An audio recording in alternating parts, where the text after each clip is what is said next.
大家好，我今日想用簡易嘅方式教同學點樣利用 AI 設計玩具。同學打開瀏覽器，去到 poe.com 嘅網站，就可以喺開始新嘅對話嗰度輸入你想設計嘅玩具嘅關鍵字，你可以打字啦，或者用語音，然後按發送信息。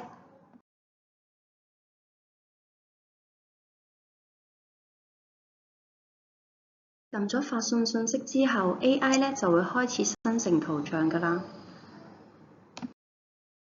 生成咗圖像玩具之後，如果你覺得你想改嘅話，你可以繼續寫信息修改玩具。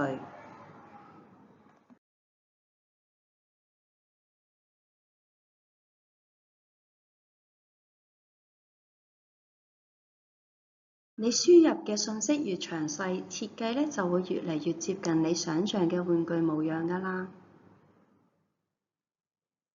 例如呢個公仔係輸入咗好多信息俾佢嘅。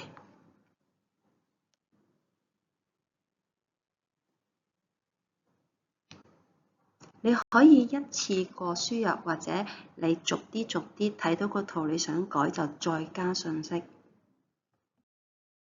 大家仲可以附上一啲圖片俾個 AI 參考一下，你想要嘅玩具係點樣嘅。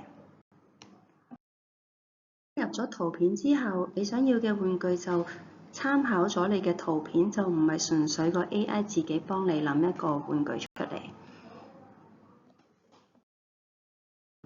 同學繳交作品係經 Microsoft Forms 繳交，請用 PNG 或者 JPG 形式儲存。作品檔案名稱請用學生嘅班別、學號、姓名代表。同時請附上作品嘅名稱，同埋可以輸入你生成圖片嘅信息。期待大家創作嘅玩具。